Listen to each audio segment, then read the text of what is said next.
In this episode, we sit down with the usual cast of our Nightshift crew, our motley crew, and talk about one of our favorite movies from the last 25 years, and that is The Matrix. It's a good listen. We had a lot of fun doing it, and makes you think a lot. It really does, especially in today's age with the rise of AI. So one of the things that some of the audience has said, if they're not as familiar with the movie, they would love a refresher on it, or just, the cliff notes on the plot.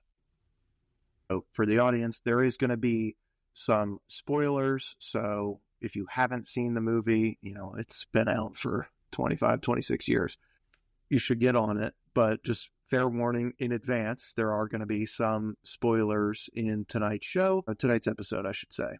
And for people that have seen it or just need a little refresher on the plot, The Matrix is a 1999 science fiction action film written and directed by the Wachowskis, and it's the first installment of a Matrix series. It depicts a dystopian future in which humanity is unknowingly trapped inside the Matrix. The Matrix is a simulated reality created by intelligent machines. Plot of the movie follows a few main characters, one being a guy by the name of Morpheus, played by Lawrence Fishburne, and another guy by the name of Neo, played by Keanu Reeves. Reeves' character is a computer hacker that is unknowingly prophesized to be the one to defeat the machines. And Morpheus has recruited him into a rebellion against the machines so that humanity can live free once again. So that's the plot, and I hope that you guys get a chance to listen all the way through and you enjoy tonight's show. Coming up, free your mind. The Matrix is next.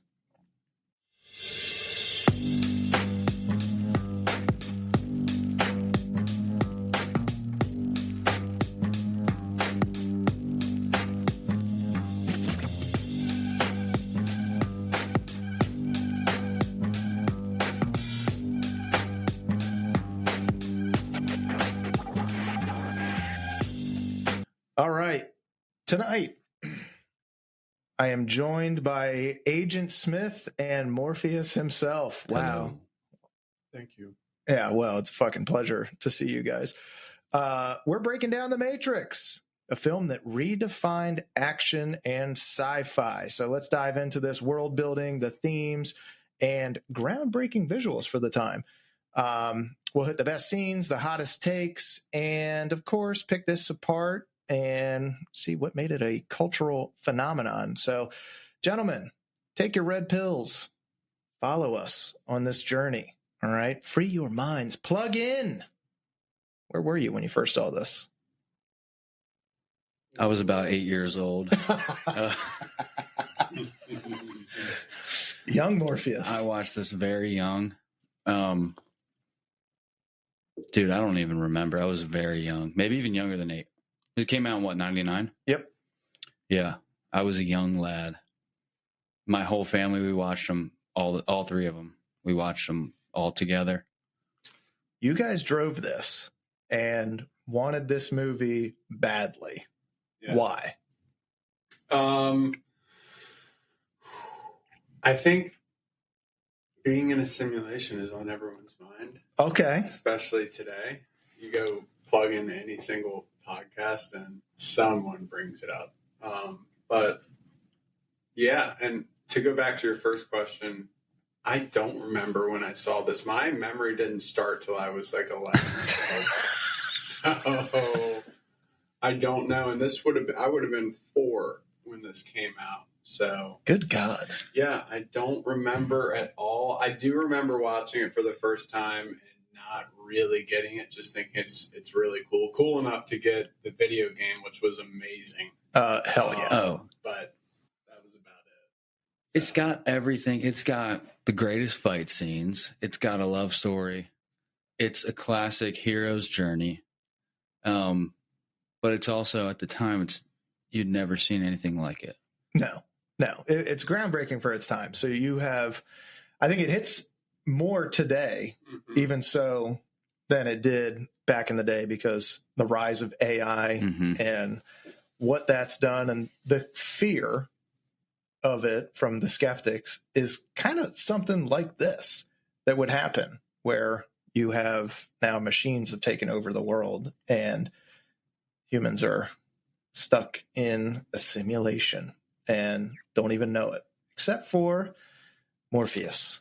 Except for Morpheus and his crew in Zion. So, all right, nerds, let's get into some quick facts about the movie, and we'll do a little overarching stuff here real quick. So, made in 99, produced by Joel Silver, written and directed by the Wachowskis.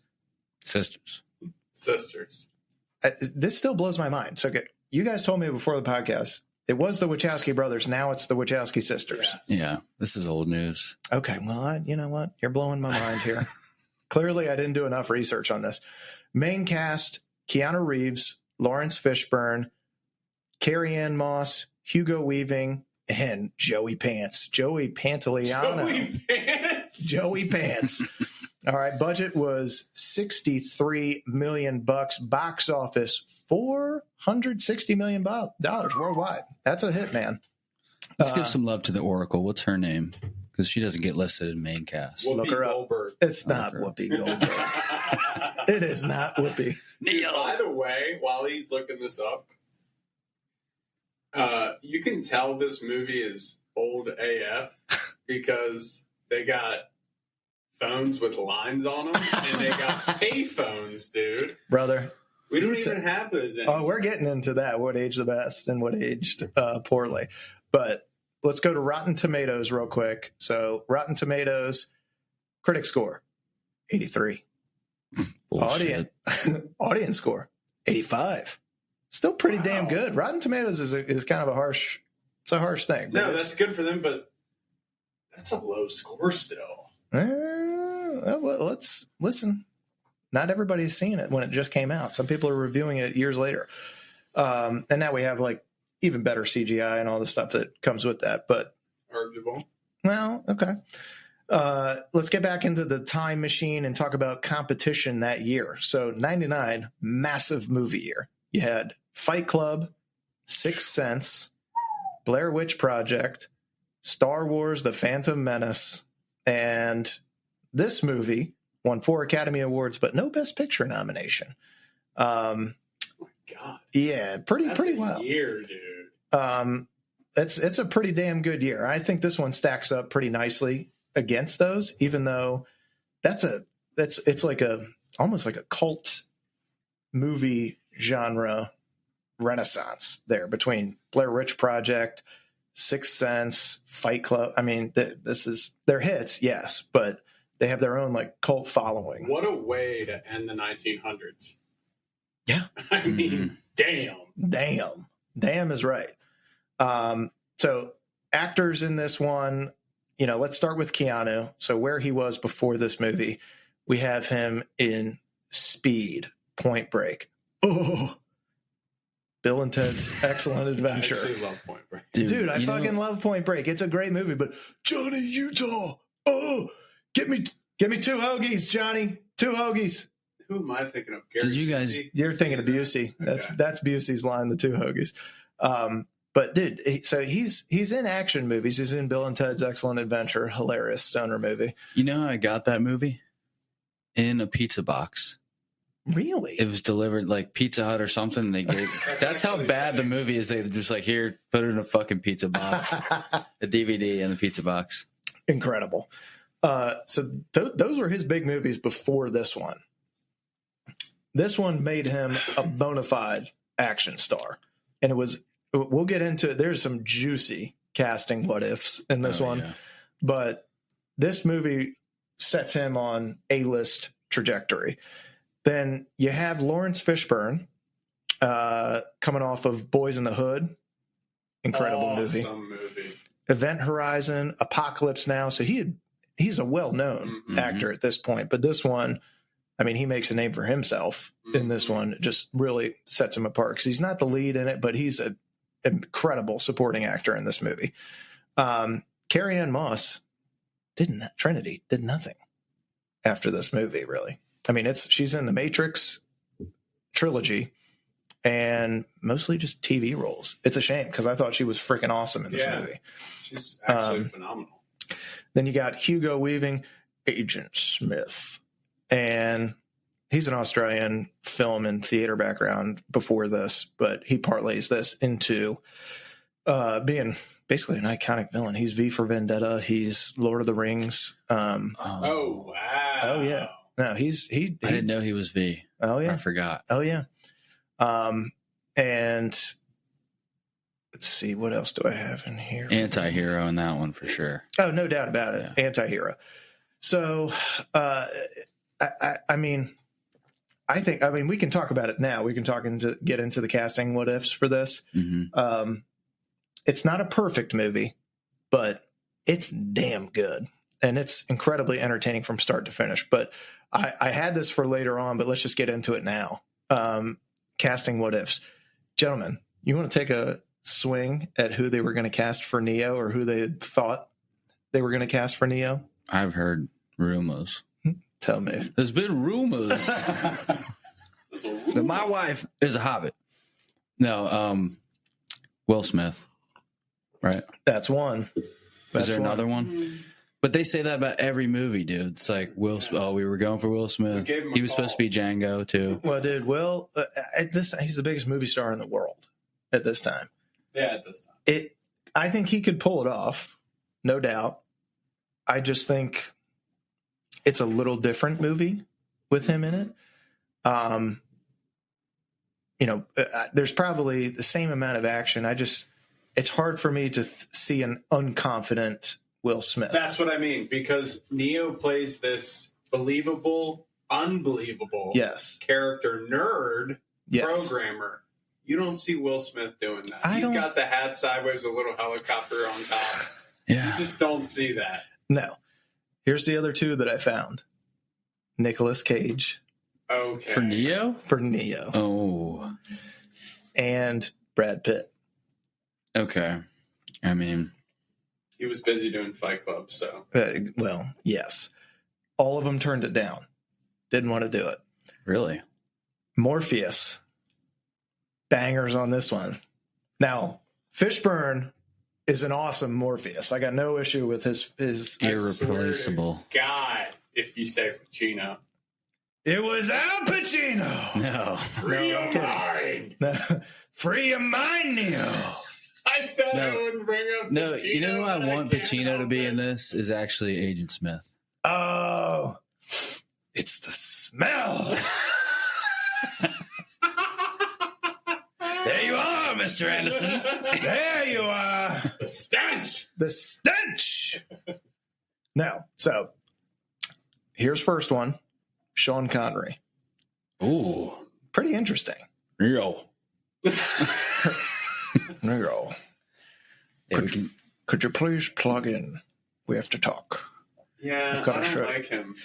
I don't like him for it. He could have been in the movie, though. He could have been in the movie. Maybe in number 2 or 3. He could have been. He could have been a decent supporting actor. The other one, Gary Oldman. Gary Oldman could have been real good. He can do anything. He might be the GOAT of acting. Now, I can't see Gary Oldman fighting per se, but... Has he ever fought? Not that I know of. I mean... Ooh, Fassbender. As Morpheus? No, as... Neo. No. I mean, Fassbender could have done Neo, but that's if we're casting today. Oh, okay. The other one, Denzel. Yeah. Denzel was considered for this role, and I can't remember if he turned it down or not, but I think he did turn it down, is what I heard. But he could play the role. The problem with casting Denzel is my man commands the screen when he's on it. My man. Now, Morpheus does own the screen when he's on there, but it doesn't take away from Neo. Yeah. I think if you have Denzel in there, it's just too powerful, and it takes away from this. You're like, Well, fucking Denzel's the one. I mean, look at this guy. He's the freaking most incredible human. So, Trinity, another pretty good casting what if. Salma Hayek considered. Okay. And that would be a little too much. I might watch it again. I mean, that she's too. Now, I gotta say, Carrie-Anne Moss, sexy as hell in this movie, but weird. But yeah, but that's what you got to be, dude. Yes. This is like Nerd Nation. It is Nerd Nation, and you have to have the look it's and believable. feel. I don't like Salma Hayek for this. I don't think so either. I've got I didn't hear this, but I've got one that'd be good. Go on. There's two more on my list. Okay, you keep going then. I'll come back to it. You tell me if this is her. Angelina Jolie was considered, and I think she could have pulled it off. Yeah, she could have. Maybe, but her fucking lips might have got stuck behind. You think so? They're just fucking huge, dude. See her calling into the phone. Do you think if we had Angelina and Brad in this, then that whole saga happens a little bit sooner than Mr. and Mrs. Smith? Yes, 100%. Pre Billy Bob Thornton and her, or is that later? This is around that time. Okay. We're talking late 90s. This is them. I think that they're together. And the other one, who I can't see this in any way, shape, or form, Sandra Bullock. God, dude. So that's what I had saw. Now, the most believable of all of those is probably Will Smith or Brad Pitt as Neo. But I don't like Will Smith as Neo. I don't like him as Neo. It's a different movie. Brad Pitt's too good looking for Trinity. Oh my God, Kate Beckinsale. Okay. I mean, dude, look, she's literally in this picture. She's in leather. But then again, what? It could work. Yeah. I mean, in this picture, she looks like Trinity too. I mean, I don't know if we can show the camera. But. Oh yeah, no, she does. She absolutely does. She could have totally pulled it off. She is also freaking ageless, so I have no idea how old she would have been at that time. But what? I don't actually know. She's 103, still looking Andy good. Milonakis was like 41 when he was she doesn't have Andy Milonakis' disease. Unreal. Dude, those were great casting what ifs. I heard one more too. Go on. Val Kilmer for Morpheus. Interesting. Okay, I could see that. The only rumors I heard were Val Kilmer and Will Smith. I didn't hear any of the other ones. Interesting. Oh, I got one. Is this a rumor or is this one that you want to say? This is one that I would throw in. Okay, go on. I would throw in Walken as Morpheus. Oh my God. Why? He's beginning to believe. No, because Neo is the one. Neo, guys, he's the one. You gotta trust me in this. If you see an agent, you should run. You're gonna go see the Oracle.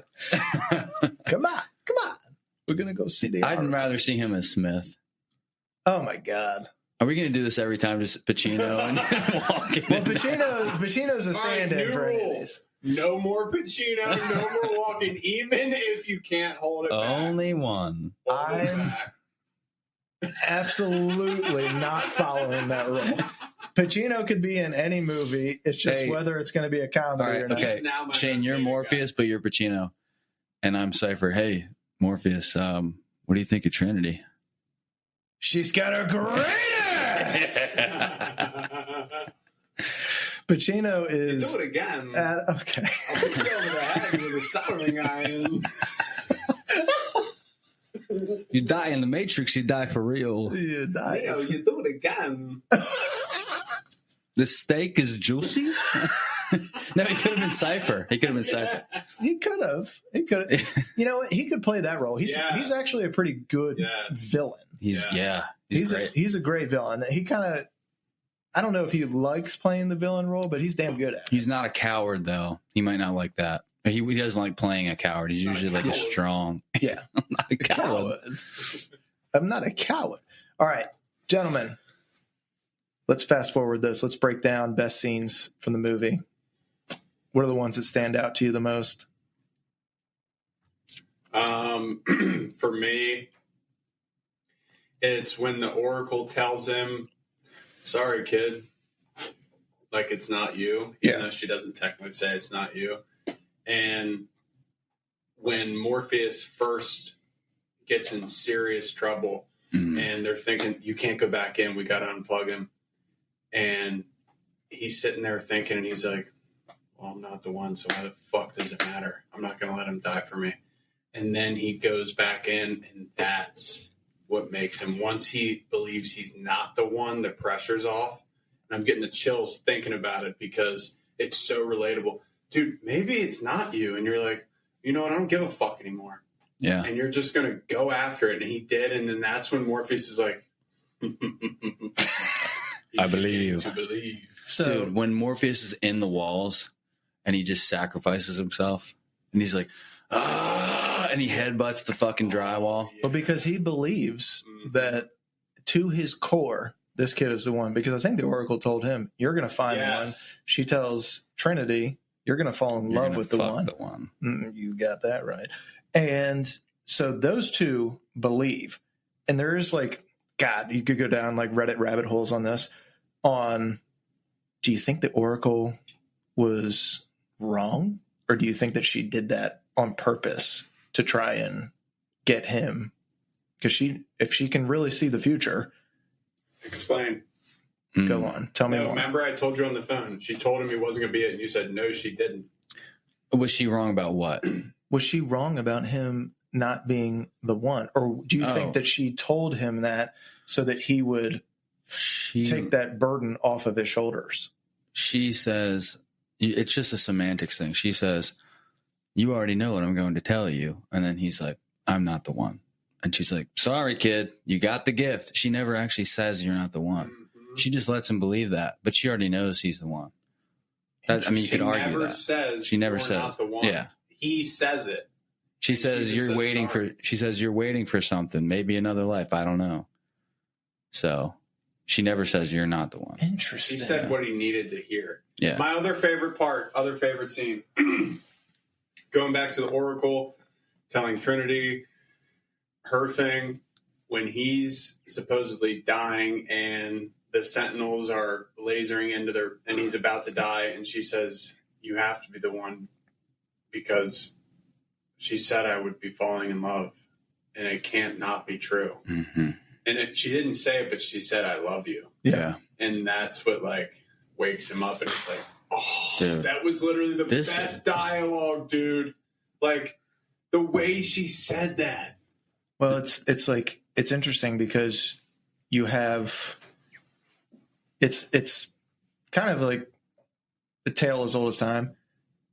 And that's what I think makes this unique is that, they're in this new world, but all you need is somebody to believe in you. And he's lucky he's got Morpheus as his mentor, and then he's got love, and they believe in him. And for whatever reason, that is what wakes him up. I mean, it's a fucking fairy tale type thing. But in real life, confidence comes from being able to do hard things, but you can't really do a lot of hard things if you don't have people believing in you.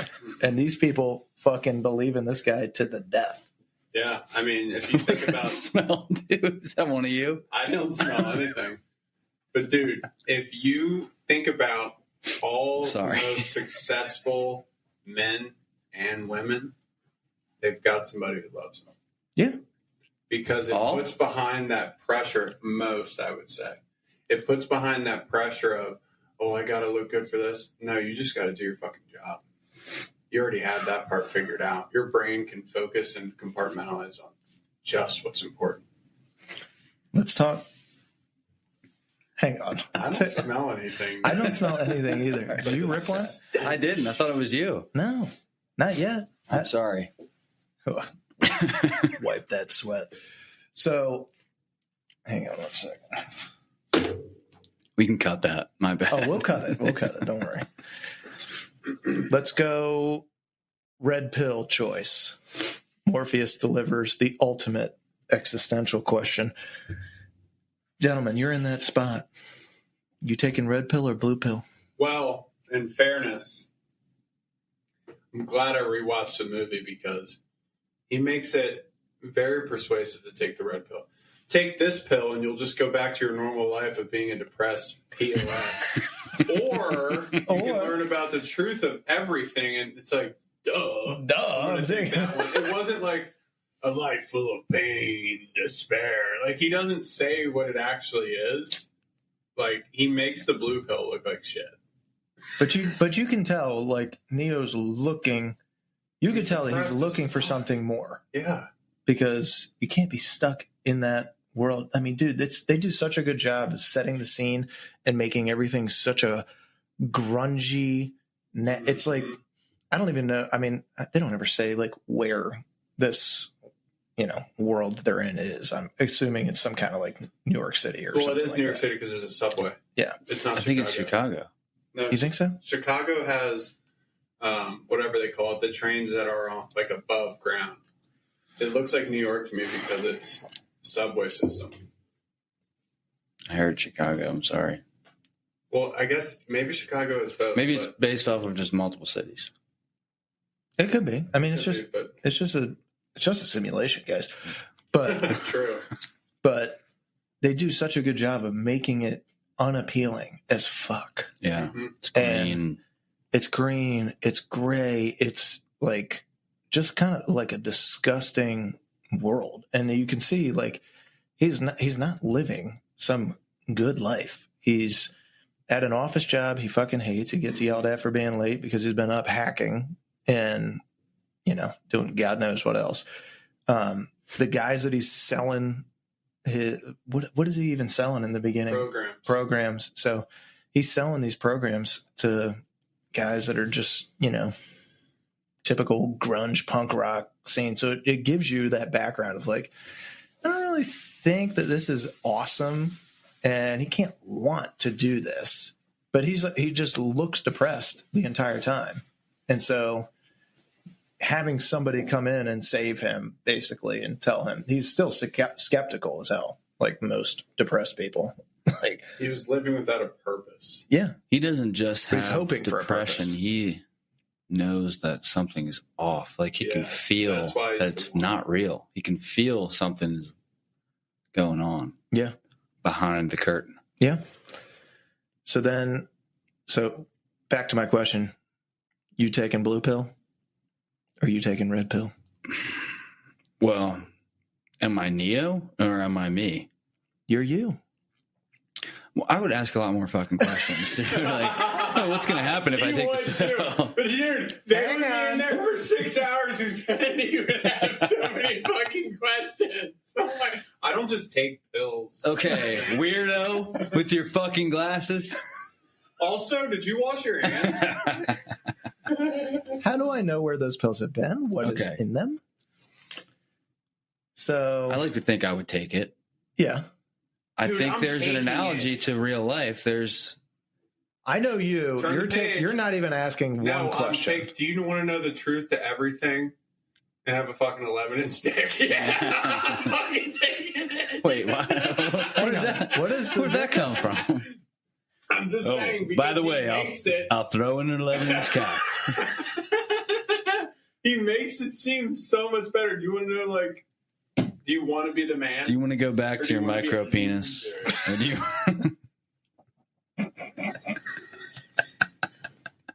I'm not asking questions, dude. Okay, fine. I already know you're not asking questions. If you're in that building, like when he was going to get out of the car and he was like, fine, I won't do it. And they're like, please come back. We want you. Like, by the time you get to the seat with Morpheus, he trusts Morpheus. So he's going to take it. Yeah, he's going to take it. I would take it. I'm not asking that, man. I might ask like 2 questions. Yeah. Max. But if I'm him, I'm like, give me the goddamn pill. Yeah. Harder if you have kids in the Matrix. Well, this is true. I'd still probably do it. Depends on the day. Daddy. After today? Shane, you will never see your wife or kids again. He already ate it. Guys, he ate it right away. Wow. I didn't even finish getting it. Where was the pill? You will never see your... Oh, it's in my gullet. It's down. I swallow that thing like a goddamn pelican. Lobby shootout.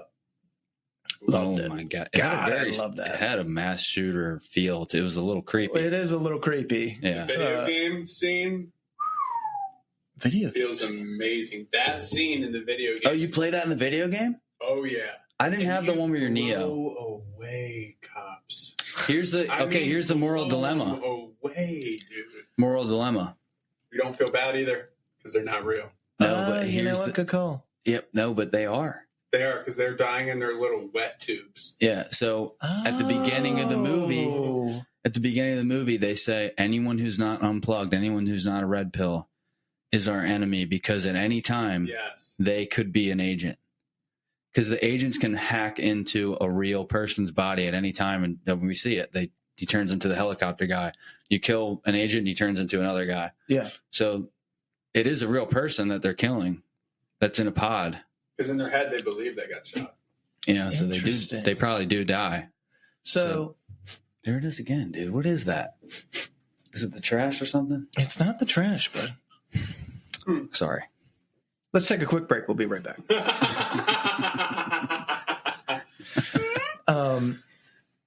So one thing that I found interesting, they're basically farming humans. Yes. Just like we have data centers. Yeah. Bunch of servers. And Morpheus says we don't really know what year it is, but you think it's 1999. It's actually like 2199. We think. We've lost track of time. Yeah. But I find it curious how they're getting energy from humans. Okay, they explain it. The average human gives, just like when you're doing a load calculation for HVAC, you see how much heat a person gives off, like 400 BTUs per hour. The same thing, just like how we have our electricity plants, like at the Hoover Dam, those generators turn because the water pushes them, and it's a motor in reverse, so it creates electricity. Our bodies have electricity too, and they say in the movie, I forget what it is, but there's an exact wattage that we actually give off. So if they have enough humans and they keep feeding us our other dead humans plus, we can keep creating electrical energy, because we actually do have an electrical charge. It's a plot hole because they've calculated how much actual energy it is, and it's like shitty. It is. Like, but here's the original idea. Like, why wouldn't you do like, cows or something like that? Because the original idea was way cooler. The original idea was that they use the humans because our brain is actually really powerful, that they connected all the brains to create like a neural connected matrix. Like a mind hive. They were using the minds as like a meat computer. Huh. And then they were like, audience isn't going to get that. Let's just make them batteries. Interesting. But they've talked about that. Neil deGrasse Tyson's talked about it on his podcast. Okay. Like, that would have been, I think, cooler, because the battery thing is kind of, that's the only thing that's like, nah. But I don't get it. And then how are humans reproduced in this world? Tubes. I mean, just how you do a test tube. Oh, here's a good question. So if somebody fucks somebody else in the Matrix, serious question, do they actually take, like, it's kind of gross, but do they actually take like the sperm from the real human and send it over to the pod? Because the pod could be anywhere. Or do they just go, let's just create one, and then in the Matrix it's a fake baby? It's not actually you think they really do use this? I don't think they're going to send it off and make it a moral thing. They just make person with a UPS code. I think they just, but then again, it's in the goo. So I don't think so. I think they just have their own goo to reproduce. It's just goo city there. Dude, I don't like that. Gives me the willies, man. But okay, back to lobby shootout. This is the first scene that I can remember of its kind. I mean, like, there's been a ton of movies with shootouts and stuff like that, but you never seen anybody move the way that they choreograph this scene. These people are running up walls, flipping. I find it hard to believe that none of them they didn't even get nicked. No. There's a lot of bullets flying. These two didn't get nicked. I mean, come on. But the amount of guns that they have in there, unbelievable. Dude, they didn't even reload. Didn't even reload once. They just threw the guns down. Throw the gun at the guy's face and blow it. Yeah. I remember watching that and thinking, totally realistic and fucking awesome. Love when he goes to the metal detector and the guy's like, what the? It's incredible. So, first time I'd seen that in a movie. There's been a couple, since then. I mean, but dude, that was just awesome. Then you get, I like the Neo and Morpheus training scene a lot. Stop trying to hit me and hit me. Yeah. Just cool, man. It is. And going through, and I thought it was pretty interesting how they were able to, and you go back to the premises, like everything's computerized and programming. He can just download. Yeah, like, he's blinking. I know how to do jujitsu and kung fu, and like he just like keep. They pan away for a minute, get out of the training thing, and you see him on the ship, and they're like, "How's he doing?" This guy's a machine. He's been doing this for like 11 straight hours, like, which makes me think: do you get tired in the Matrix and then tired in real life? Does it mimic that? Everything is a brain. Like, you get shot, your brain thinks it, you feel it. You get tired, your brain thinks it, you feel it. I thought of a good question on the way over here because they never addressed this. What if your arm gets chopped off in the Matrix? So in real life, and then you survive, like they get you out with one of the phones. Yeah. What happens to your arm in real life? Great question. Do you think that it's just like just numb, a ghost arm, basically? You think that's it? Like you don't die, but your neurons tell your brain it's not working anymore. It happens to people. There's a term for it when you amputees. Yes, exactly, where they can still phantom limb. That's it. Phantom limb, but it's a real limb still there, theoretically. So just put it in reverse. Yeah, remember Morpheus is like when Neo gets all tired, he's like, "Is that really air you're breathing right now?" And he's like, "Oh shit, I'm not really breathing air. No, it's actually goop." Yeah. Wild, man. So another scene that was massive when it came out, when this movie aired, rooftop bullet dodge. Do you know how many fucking times we would be doing dodgeball or something like that in school? Try to do it, and people would be like,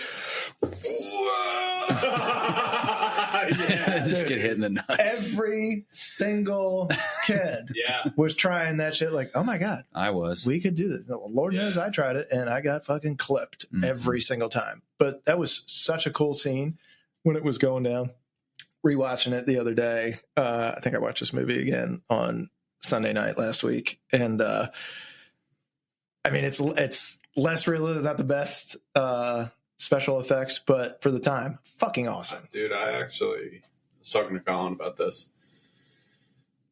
I think it actually goes toe-to-toe with a lot of the CGI I see now, because now it's so real, it looks more real than real life. Like, you ever seen a picture that's so edited and perfect that you're like, that's not even what my eyeballs Oh, like an AI-generated picture? Like, this looks like pretty freaking real. Now, like, that's movie one, because, I mean, we're going to get to the other ones later, but movie two, some of the CGI is like a little far-fetched. Okay. But now, moving on from that one, subway fight scene. Oh my God, dude. Subway fight scene. Gentlemen. You want to talk about chills? Oh. Mm-hmm. When he spits up blood, he gets up and he does this fucking gets the dust off, and then he does the yes. Oh my just God. Like his daddy Morpheus taught him. That's right. Dude, this movie is a chills factory. It just makes you feel the chills 100 times. You're like, oh my God. You were drinking the goop. You're drinking the goop and dude, it's awesome. First off, like great fighting. And it's such a contrast in styles too, because you have Agent Smith, who's fucking robotic. I mean, look at you. And thank you.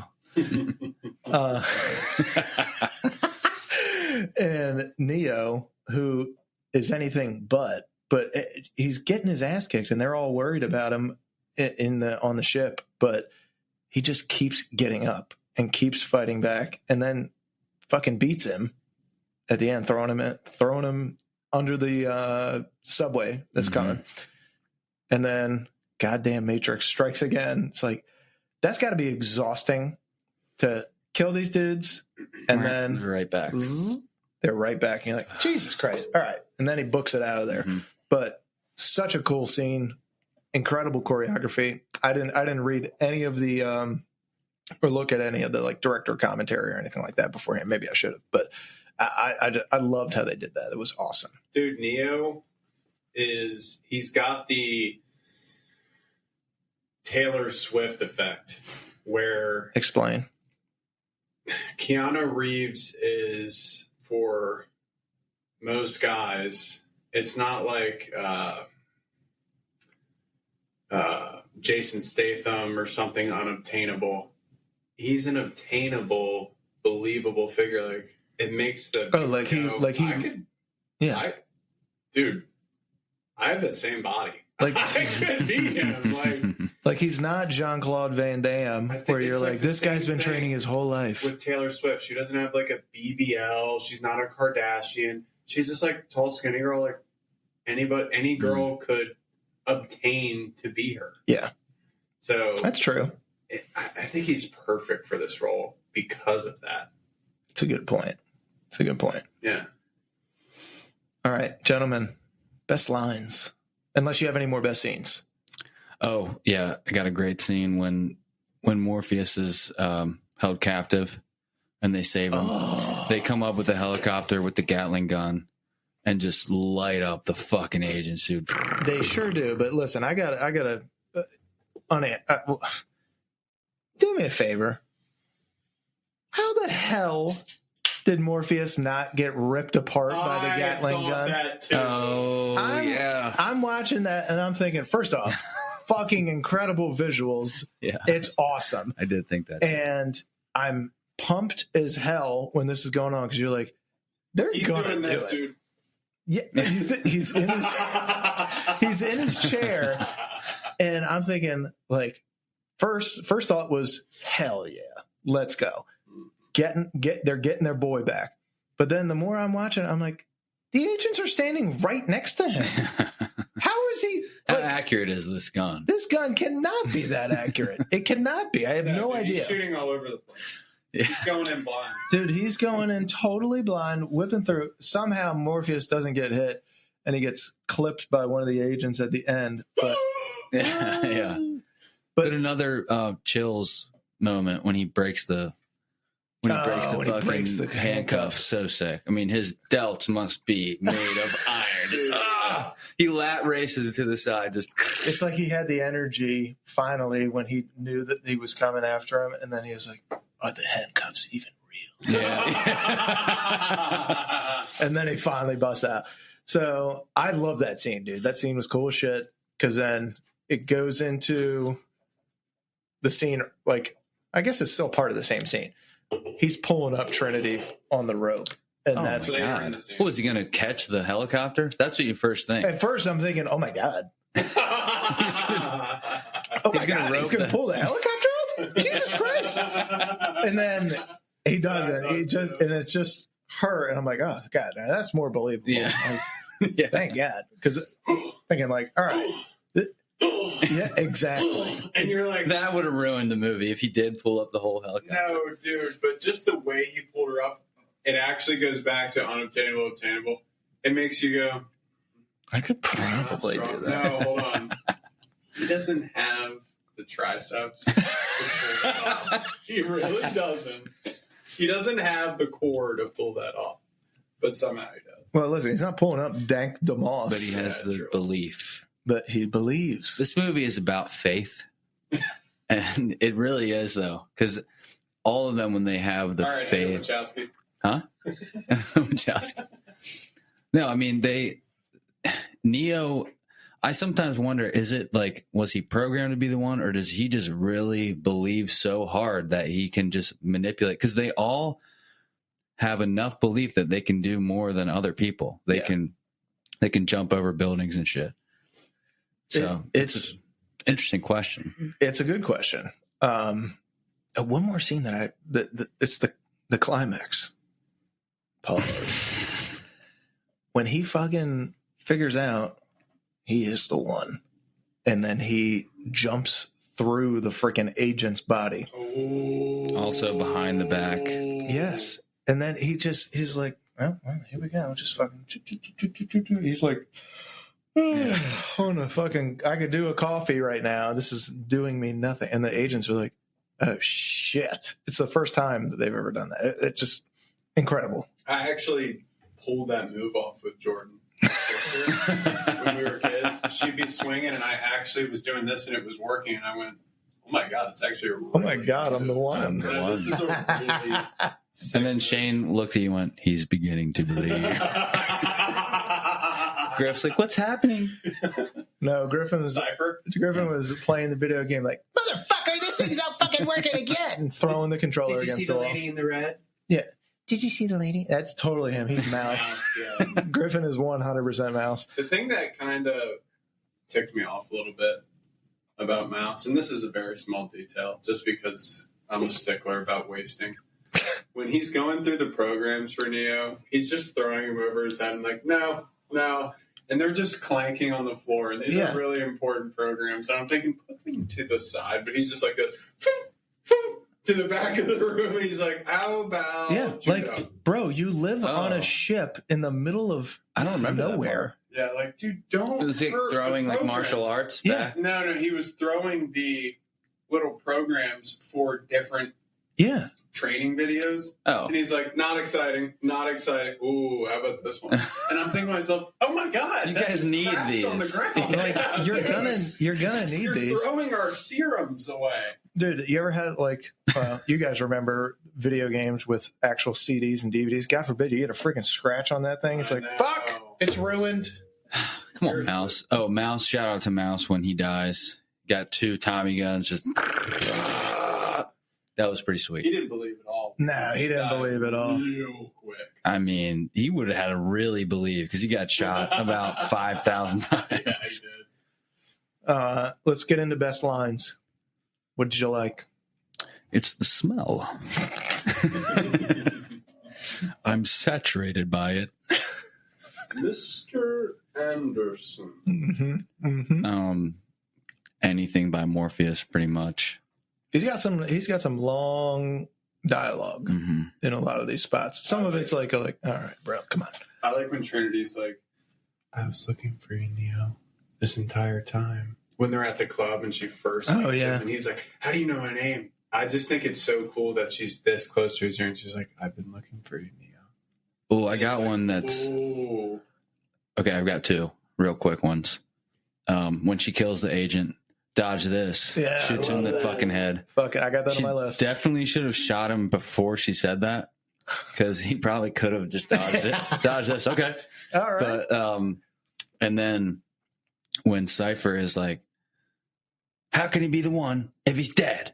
And then there's got to be some miracle of God that comes in and saves him. Or that and Tank then Tank rises. Yeah, what does Tank say? He's like, believe it or not, you son of a bitch, you're still going to burn. Yeah. And then he shoots him with that weird gun. Okay, Weird gun. I told this to Colin. 2 of my, bar none actually, favorite scenes in this movie. I guess not scenes, but dialogue. The phone call in the beginning and the phone call at the end. For whatever reason, as an audience member, it plugs me in. When there's a phone. And when the movie starts, it's Trinity calling in. And when the movie ends, it's Neo, and he's like, I don't know what's going to happen, but I'm coming for you. And it's like, who is he talking to? My God, he's just the calling system. into the system, dude. He's talking to the system, bro. It is just when you see the little green numbers going down and you hear the phone call. And Rage Against the Machine comes it's in. Amazing. Oh, it's great. It's great needle drop. Love that. I like the scene, the scene where he goes to meet the Oracle and then they tell him, the little helper chick is like, all right, just have a seat in here. Here's some other ones. You're going to sit with some other potentials over here. And it's like all kids. And the little girl is like bending the spoons. And then he's like looking at her like, oh, how are you doing that? And then she goes, well, you got to remember, there is no spoon. And then he just takes this little girl's advice and just starts looking at the spoon. And then he starts bending. I'm like, that's kind of fucking cool, man. She's like, it's not the spoon that's bending. Yep. Yeah. It's you. It's you. Do not try to bend the spoon. That would be impossible. Yeah. Only realize that the spoon doesn't exist. There is no spoon. I think it's a boy, isn't it? Is it a boy or a girl? I don't know. There's like little Androgynous. trans kids in it. Hang on. Hang on. All right. Let's get into what aged the best. I mean, I'm going to say the fight choreography was fucking awesome. The bullet time effect, we already covered that one. Love that. Set the tone for the whole franchise. What aged the best for you? I mean, we could go back to the Wachowskis again. Do you really want to? No, I mean, because they aged really well. Did they? have you seen what they look like now? No. Dude, pull them up. I didn't know what they looked like before. But I remember when this movie came out, they were the Wachowski brothers. How the hell do you spell Wachowski? Are they like Wocchies? Nope. Are they like Caitlyn Jenner Yes. level? All right, well, dude, Caitlyn's cool. Got no issue. Hey girls, I'm home. Hey girls. It's Hey, tough, girls. but it's good. Hey girls. You know what, man? Everybody's got their own personal journey. Good for Well, them. one of them transitioned a little bit better than the other one. Okay. One of them looks like with a wig. Like, Okay. did not change his big body at all. Oh. It's actually hilarious. Okay. Because That's I guess I got to look at the director's. I could have sworn that There you they go. were guys. They were guys. I'm just not Thrown in operation, games change. Turn the interested. page. My thing is not working here. So when did they transition? Okay. Recently. Top is Okay, Would you? that's interesting. I mean, not my taste, but no, that's interesting. See, well, I wonder what sparked that, or if it's something that Fred Durst. felt forever.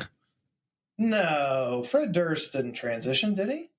No, but the guy on the right looks like Fred Durst.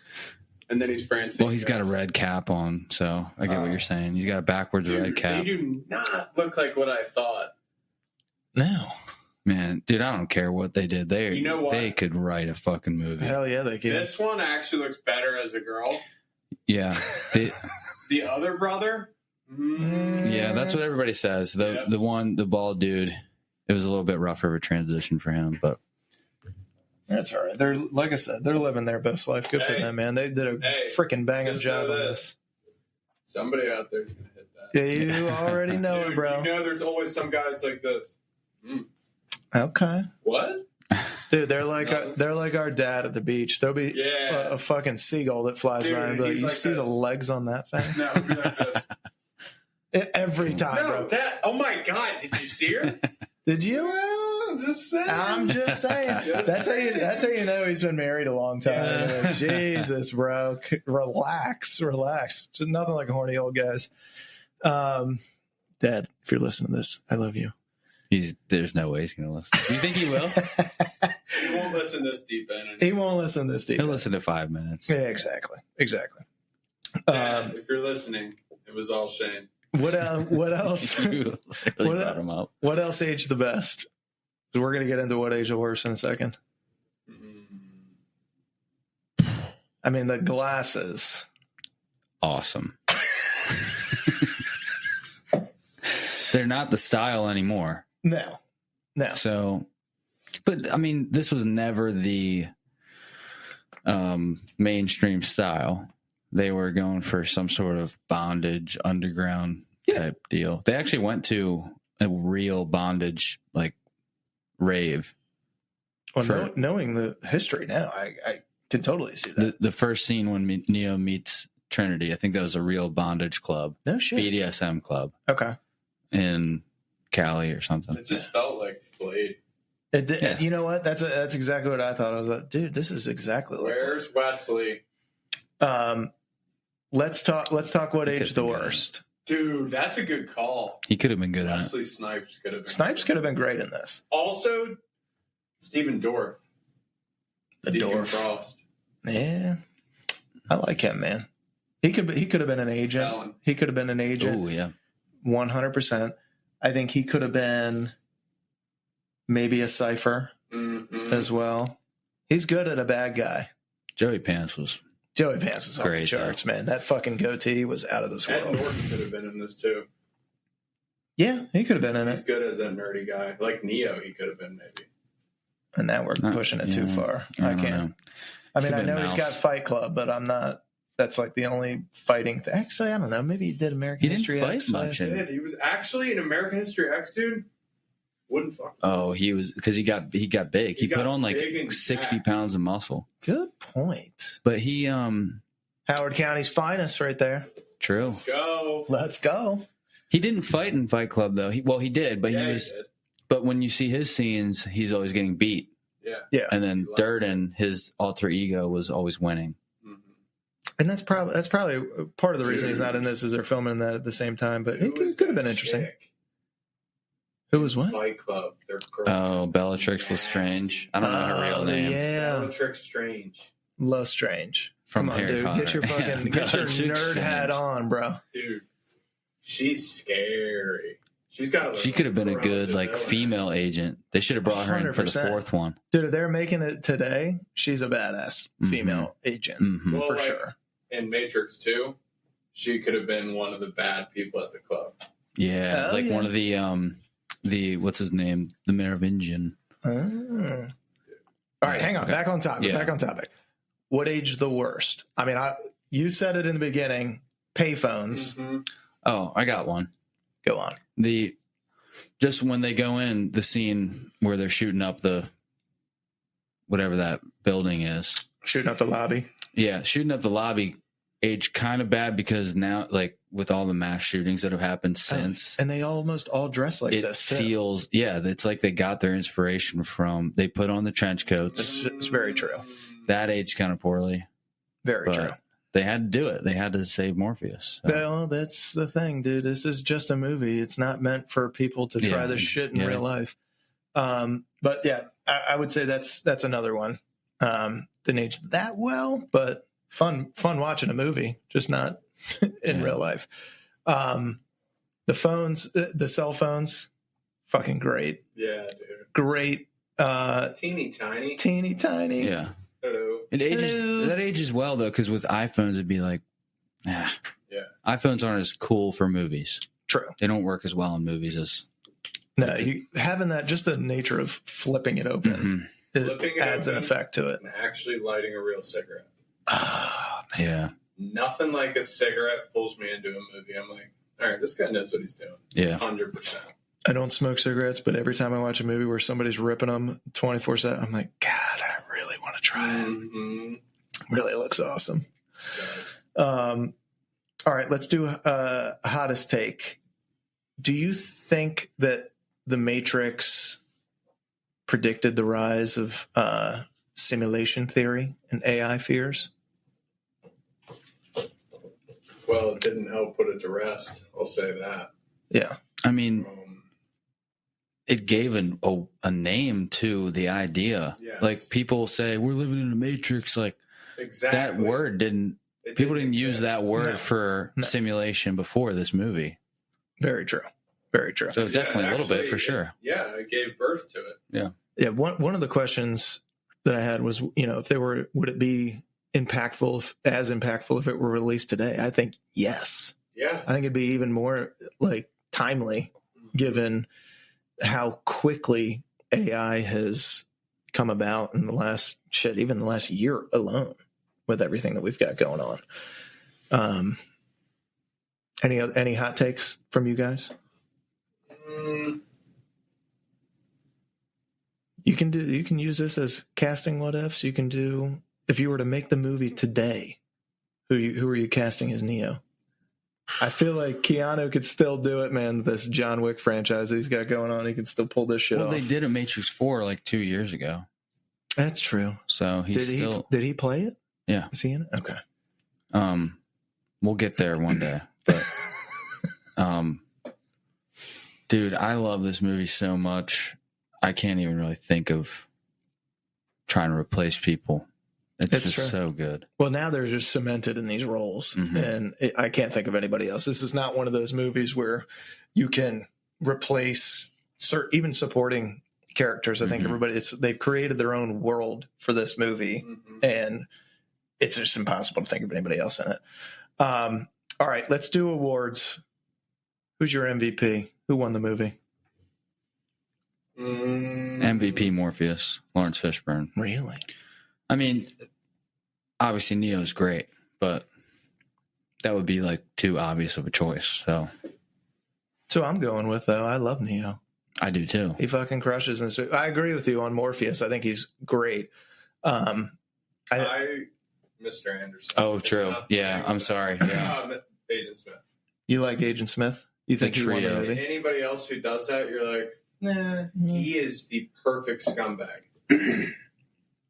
He's pretty good in that. So I got him for best supporting role because he's not the lead, but he's in it a ton and totally believable in his role as ruthless, emotionless AI freak of nature that is out there to keep the humans in line and wants to do whatever it takes. I would say he has a little bit of emotion. That's why, because he takes his glasses off and he's like starting to kind of develop feelings weirdly. The other two are like, what were you doing? Yes. Yes. So he's not operating properly, which leads into the other two movies. But true. What about best overacting moment? Probably the tank scene when he kills Cypher. Yeah. Very unrealistic. Why didn't you just shoot him? And he just says that line. It's a sick line, but I've got pretty much any of Morpheus's monologues in this. I think they're awesome, but totally fucking over the top. And so I got that as overacting in general. But if I got to go specific scene, I don't know that it's overacting, but I got to go back to the fucking Gatling gun Morpheus breaking. It's just like, first off, how is he not dead from the gun? Neo is just blasting the entire space. I don't see how he's alive at this, but he is. And, whatever. He fucking runs out of there and Neo catches his ass and saves him. But I got that as my best overacting moment. But you like Cypher? I think Neo, honestly. Really? A little overacting and people even make fun of it. The way he talks, like the way he sighs, it's just like you're into it in this movie. It's almost underacting sometimes. That's what it's like. He just whispers all the time. Wait. They're about to pull the plug on Morpheus, and he literally goes, "Wait." He whispers, "Wait." He underacts. He should be like, "Wait." That's true. Hold the fucking phone! Don't touch him. Yeah, I'm with you on that. Let's go funniest moment. What do you got? You kind of said mine earlier and this might have been pre-recording, but Cypher loving his simulated steak. Yeah, that could be it. It's juicy and delicious. Most unrealistic scene. Well, I mean, if they're in the Matrix, everything.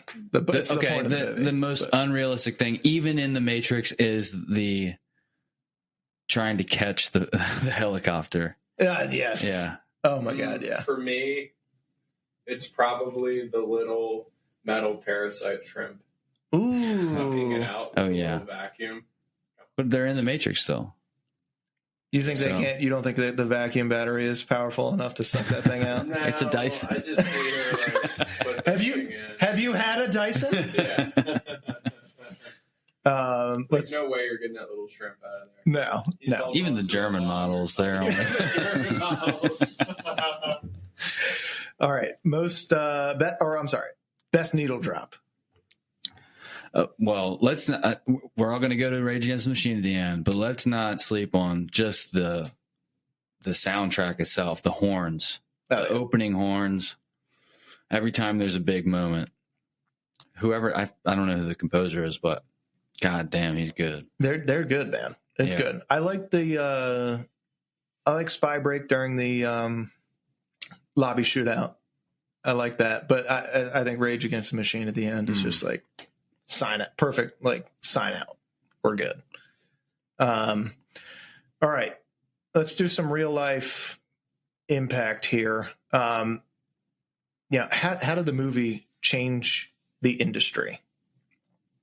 I think it not only gave birth to a name for what could be as far as AI, but it might have gave birth to ideas for AI.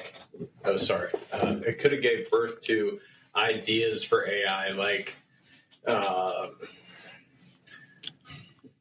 I don't know when World of Warcraft and that crap came out, but I'm pretty sure it's around this time. Having an alternate life online where you see guys like South Park makes fun of it, where they live their whole life online. Yeah. I think it was literally around this time, if not a couple years later.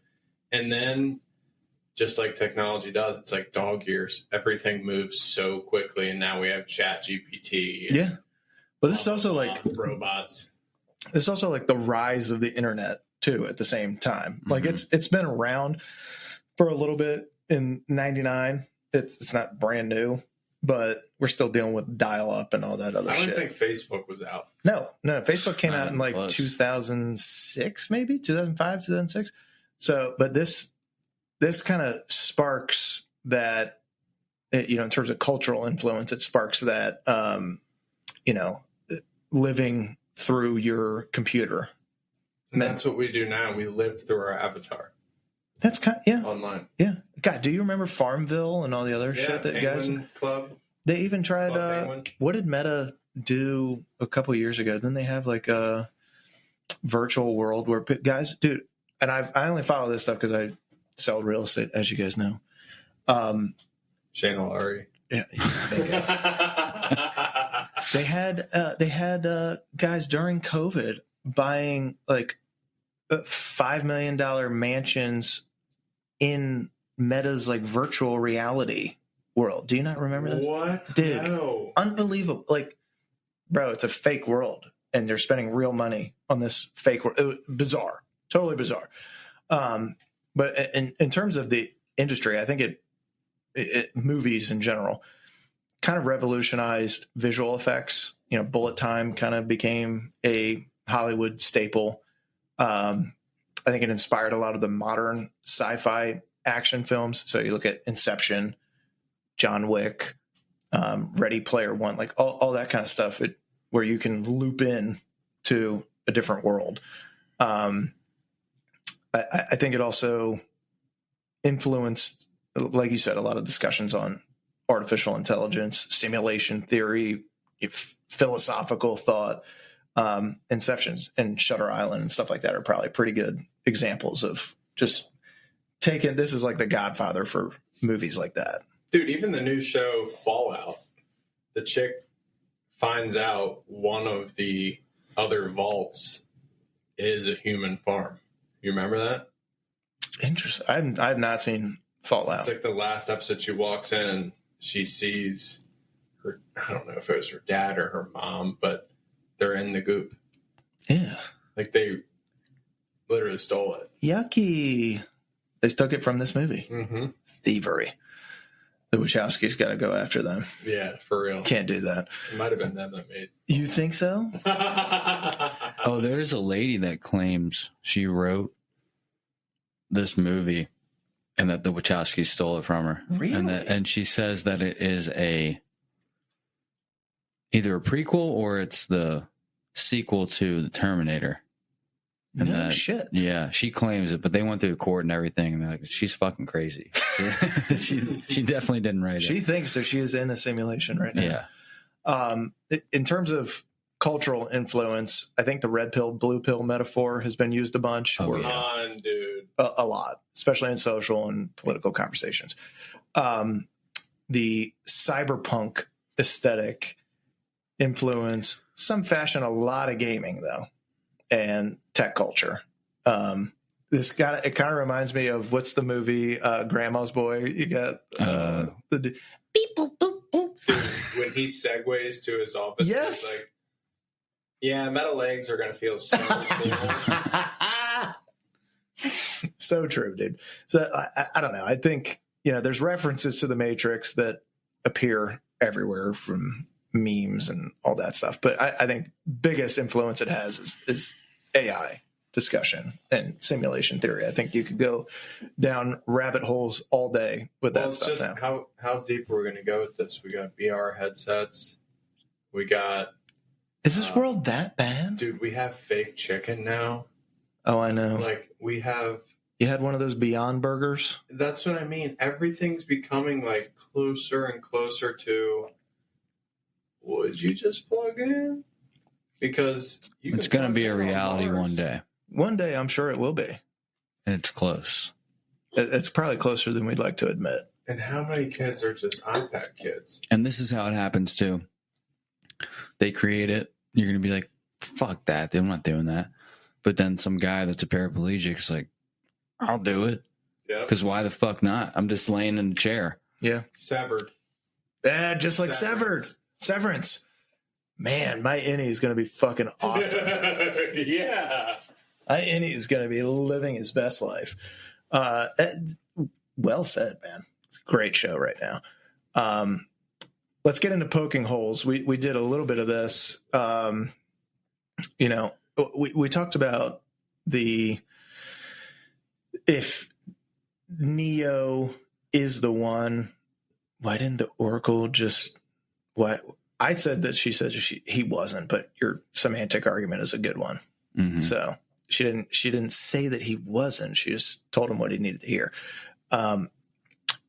My theory was she's just manipulating the outcome in order to maintain balance, and that she knows that he's the one, but she says what she has to say to get him to not necessarily believe, but get on the right path. Because if she truly can see the future, that's the only thing I can think of, is that she would be like, all right, I know if I tell him he's the one, that it's not going to work out because he's going to believe too much. He's not going to save Morpheus if he thinks he's the one. Exactly.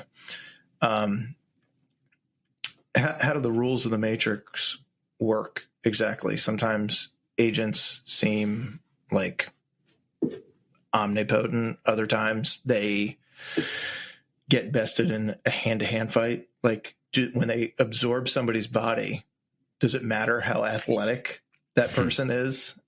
Like, I don't think it does. No, because they change into themselves. They change into themselves, but like some of them get their ass kicked and other ones don't. Like, well, Morpheus even says that they are part of a world that has rules, and those rules can be bent. Yeah. So that's why he thinks Neo can beat them, because he's not subject to those rules. Interesting. I didn't think about that. Yeah, it makes sense, because if they have a set of binary code, you mess with that code. Yeah. What's weird is he's that a coder. How the other people that aren't the one can also start to not live by those rules a little bit. Yeah. None of them get to Neo's level, but how many of them do you think were told that they were the one? Well, they do say that they went through a bunch and that they died. Like Morpheus and Trinity woke people up. That's why Cypher was like, yeah, there was like 5 before you, and they're all fucking dead. I just thought of something. Going back to the Wachowski sisters, beating the binary code. Boom. I don't know what that means. like man, woman. Alter that a little bit. I think you're going too deep. Okay, I'm just saying. Because they did come out, like Colin said, and say, no, it is about trans. There's a video that I have not watched. You're saying this is the rise of non-binary? Yes, dude. I don't even know what non-binary means. means you don't identify with either male or female. I find that to be bizarre. It's binary zeros and ones. So non-binary is I'm just existing. Yeah, you're like a X. Well, that fucking doesn't make any sense. You get like, I know. I mean, you can feel that way, I guess, but I don't know. It just seems like you are one or the other. It's not like, what do you take all of your parts off? Yeah, I So you're just a Ken doll or a Barbie doll? I don't get that. That would be Maybe asexual. That's like deeper meaning. That's okay. See, I gotta get into a class that can tell me what the difference in all this stuff is. I'm too jaded. Mind. All right, let's do some trivia because I did find some good stuff in my research. The Matrix Code. It's actually sushi recipes that are reversed. Did you know that? No, I did. that's pretty. Falling Green Code wasn't random. It was inspired by Japanese cookbook characters. Yeah, one of the guys that worked in the movie who was it that came up with it? It was like his wife's sushi recipes or something. Something like that. Yeah. Bullet time was inspired by Japanese anime techniques. The Wachowskis screened Ghost in the Shell. I don't know what that is, but they screened that for the crew. Guessing it's an anime movie. I'm not into anime, so sorry to my anime people out there. Not sorry. Okay, fine. Although I did watch Dragon Ball Z sometimes as a kid. That show was sick. That show fucked. It was awesome. And they wanted to bring anime style slow motion action into a live action cinema. So it did a pretty damn good job. The actors spent months in martial arts training to do their own fight scenes. So Keanu had some kind of a neck injury, but he trained anyways rigorously under some Hong Kong choreographer Yun Wu Ping. Hopefully I said that right, Yun. Even Hugo Weaving went to training despite his more rigid Agent Smith. I mean, he looks like a UFC fighter in this, so. Do you think so? I believe it, yeah. Yeah. The rooftop jump scene was so intense. Carrie-Anne Moss had to convince the stunt team that she could do it, and then she did it flawlessly in one take. That's awesome. It's fucking awesome, dude. She's a badass. Neo's sunglasses brand became a cult classic because of this movie. It is Blind with an E at the end. Oh, really? Ooh. Minimalist design sparked a trend in cyberpunk style eyewear. I mean, so you're onto something here, Morpheus. I think you're good. You've had these glasses since I've been in the game. You never stopped. Yeah. No, you've lived that Neo life for quite a while. Let's see what else. Let's talk alternate endings. What if Neo never chose the red pill? We don't really have a movie. Would another resistance member have risen in his place, though? What do you think? Maybe more. It depends on if you believe that. Maybe Cypher could have done it. Do you believe that Neo is the only one that could be the one? Or is it just because of his belief? That's the question. That's a good question. Because then if it's just that he has the faith, then I think the machines they programmed it in, they said it. I mean, we got to get to the other movies because they explain this shit a lot more. But he's the anomaly. They've built it into the Matrix. There's a popular fan theory on Reddit that argues Agent Smith, not Neo, is the one. He's the anomaly because he can go into something beyond the system that mirrors Neo's journey, and it's his destruction, not Neo's, that truly resets the Matrix. Thoughts? I mean, it's like what Kennedy was saying earlier. He's the only agent that shows emotion. The other agents are actually freaked out by him. So it makes sense that without him, maybe you don't beat the agents because they don't have a little bit of a conscience. True. I don't even think the other agents notice smells. And he smells, dude. So it's a little weird. It's like, is he a person for real? Yeah. Tough, unanswerable question until you get to the next movies. All right. Who won the movie? Which character? Mm-hmm. Is that different than MVP? Could be.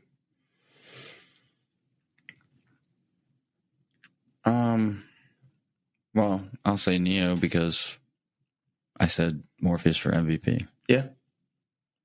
I mean, I think it's a no-brainer. Neo wins the movie. Yeah. Keanu, he from a actor standpoint, transforms his career, becomes an action icon because of this movie. I think he set himself up with Point Break and the Speed movies and all that. But this is what sets him up as a bona fide action star. So I think it's no doubt Neo wins the movie, but Trinity wins the movie. Trinity? She saves Neo. There is no Neo without her. She finds Neo. Morpheus can think this all he wants, but she's the one who goes and finds him. She's the one who falls in love with him. She's the one who makes him, because she loves him, feel powerful enough to do what he needs to do. Without her, there is no Neo. Well said. She won the movie. Well said. All right. Hugo Weaving as Agent Smith. How'd he do? Unbelievable. Unbelievable. Fucking kills. He's one of the best villain performances in sci-fi history because of this movie.